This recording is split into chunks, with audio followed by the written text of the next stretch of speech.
Hola, buenas tardes. Mi nombre es Luis Ángel Hernández Gil, soy alumno del sexto semestre de la carrera de Derecho y Criminología. En esta ocasión tenemos como invitada a la maestra Loreli Moreno, que nos va a compartir un poco de su experiencia laboral y nos va a hablar pues de toda su trayectoria en general. A continuación, pues dejo para que se presente nuestra invitada. Hola, buenas tardes. Y bueno, como lo refirió Luis, mi nombre es Dolores Loreli Moreno Pomposo. Soy doctora en Derecho Penal. Tengo una maestría en Juicios Orales, una especialidad en Derecho Procesal Civil y adicionalmente estudié una licenciatura en Criminalística. Tengo 10 años de experiencia y también ejerzo la docencia en los fines de semana. Bueno, en este momento vamos a empezar con la entrevista. Bueno, antes que nada, ¿qué la motivó a especializarse en el área forense? Bueno, primero que nada, como te comenté, yo tengo una especialidad en proceso, en la materia penal. Tengo justamente una especialización en juicios orales y derecho penal. En realidad, lo que a mí me interesa mucho o me interesó desde que inicié a estudiar fue la materia penal. Sin embargo, estando dentro del campo, vi necesario justamente meterme o especializarme en la materia forense. Por eso es que decidí justamente estudiar la licenciatura en criminalística.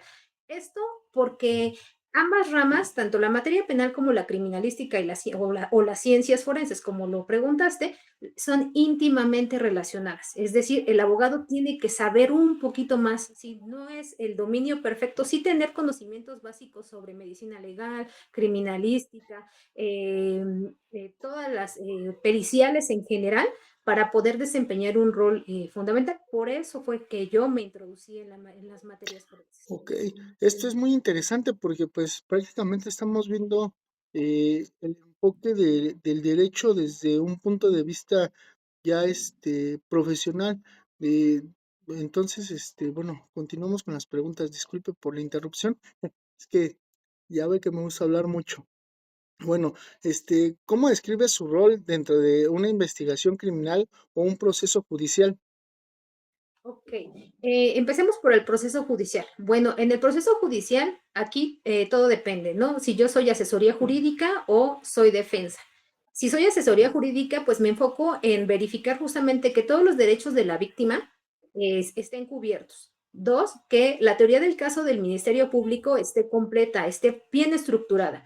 Como asesoría jurídica tengo la obligación de que si la teoría del caso del MP no está estructurada, yo intervenir proponer actos de investigación a efecto de robustecer esa teoría del caso, porque esa es mi labor, verificar justamente lo que hace el Ministerio Público.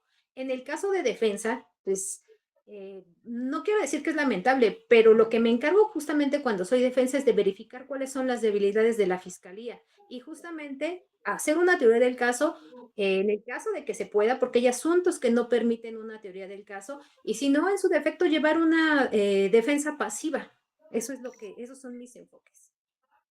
Ok, bueno, entonces dentro de su experiencia, ¿cuál sería la importancia de la cadena de custodia? Esto teniendo en cuenta su labor del día a día. Bueno, en mi labor del día a día, ya sea justamente defensa o asesoría jurídica, la cadena de custodia tiene una relevancia muy importante. Recordemos que la cadena de custodia tiene por objeto justamente garantizar la mismicidad justamente de los elementos que hayan sido materia de cadena de custodia. Es muy, muy relevante. Sin embargo, en la práctica podemos ver que ahora, recientemente, ya se están justamente todos estos documentos que sustentan justamente la cadena de custodia dentro de las carpetas de investigación. Pero bueno, la importancia justamente radica en preservar la mismicidad o tener justamente la garantía de que esa prueba no ha sido alterada, no ha sido cambiada en su momento, ¿no? Eso es primeramente lo que me interesa de la cadena de custodia. La otra cuestión, que sería como el punto de la defensa, es que cuando no hay cadena de custodia, eso sería justamente mi punto fuerte para justamente sustentar una defensa. Ok, bueno, entonces, los retos que enfrenta el profesional forense ante el actual sistema de justicia penal acusatorio, ¿cuáles serían? ¿O qué es lo más importante que usted nos podría comentar? Los retos, ok. Eh, verificar justamente que se cumplan con todas las metodologías que son necesarias o que se deben de llevar a cabo. Por ejemplo, en el levantamiento del cadáver, en una justamente una criminalística de campo que se cubra justamente con o los métodos que se apliquen sean los correctos, ¿no? Que haya una observación, que haya una delimitación en su momento, una preservación del lugar y que sea correcta para garantizar justamente que el escenario o el lugar de los hechos está intocable. Ok, y bueno, aquí abusando un poquito de la confianza que usted nos da, ¿nos podría exponer algún caso en donde usted haya intervenido y, eh, bueno, su participación haya sido clave? Obviamente nosotros tenemos conciencia de que no puede relevar datos personales, ¿no? Ni sensibles. Ok, qué bueno que hace referencia justamente a lo de reservar los datos, porque es una de las cuestiones. Un abogado jamás puede reservar, preservar o divulgar más bien los datos de sus representados porque pues tenemos que cuidar esta cuestión de la confidencialidad. Eso es uno de los retos también, la confidencialidad, ¿no? Hay excepciones, claro que las hay, pero bueno, en un caso, yo creo que todas las intervenciones de los abogados, ya sea como asesoría jurídica o como defensa, son relevantes. Pero bueno, un caso que me viene a la memoria en la que es clave la intervención en su momento del abogado es, por ejemplo, en los delitos sexuales. En los delitos sexuales vamos a tener siempre como presupuesto dictámenes, por ejemplo, en materia de psicología. Ajá. En materia de psicología, y que se hacen muchas veces estos dictámenes, a efecto de proteger justamente a la víctima y no revictimizarla, ya no se le pueden hacer estas pruebas. ¿Cuándo es clave la intervención o participación de la defensa? Cuando detectamos que, por ejemplo, se hace justamente esta intervención de la víctima, pero sin llamar a la defensa o sin llamar a la asesoría, perdón, a la defensa pública. Es Ajá. decir, se lleva a cabo la entrevista sin haberle llamado. ¿Por qué?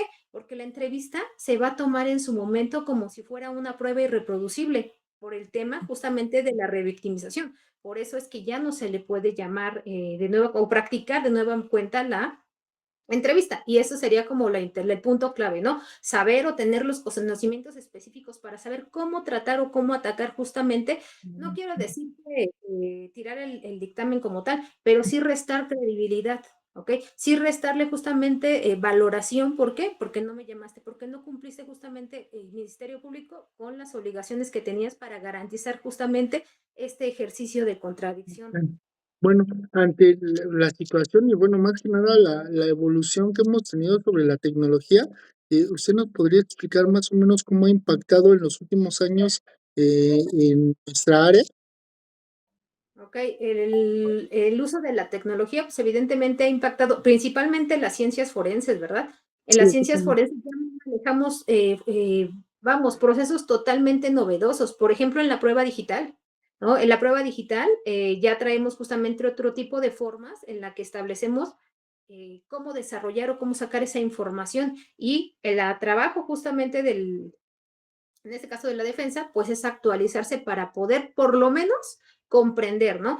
Aquí hay que partir de una cosa, el abogado, si bien es cierto, tiene muchos conocimientos de todas las materias, lo Ujú. cierto siempre tiene que apoyarse de un especialista, es decir, tener a su lado justamente un asesor técnico. Entonces, Ok. ese es el que se va a encargar justamente de saber de toda la tecnología necesaria aplicable hoy en día a cada una de las ciencias forenses. Ok, bueno, ¿cuál es la diferencia principal entre la teoría académica y la práctica en el campo forense?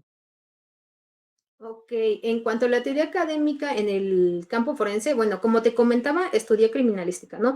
Muchas de las cosas es que en la formación académica pues lo vemos meramente teórico. Sí tuvimos algunas prácticas, pero cuando ya te enfrentas a la realidad y ya como perito puedes ver justamente que no es como te lo pintaron. Y una de las cuestiones principales es justamente la primera vez que intervienes en este tipo de eventos, ¿no? Porque evidentemente va a haber un impacto, va a haber inexpertise justamente de tu parte, pero el punto es sacar todos esos conocimientos y aquí el choque es ese, ¿no? No siempre todo es igual. Las cosas no son realmente iguales como en la práctica. Sí podemos tener en su momento prácticas a lo mejor de levantamiento de cadáver, de hacer observaciones, en este caso de planimetría, pero cuando ya nos estamos enfrentando a la vida real es cuando vemos justamente cuáles son nuestras deficiencias. Ok, entiendo. Y bueno, ante esta situación, ¿usted qué habilidades considera indispensables para alguien que desea dedicarse a esta rama? Ok. Yo como me dedico al derecho penal, una de las habilidades tiene que ser la argumentación. Todos los abogados tenemos que tener una capacidad de análisis. Otra cuestión muy importante y que hoy se habla mucho, inteligencia emocional. ¿Ok? Dominio de las estrategias de litigación, valoración probatoria.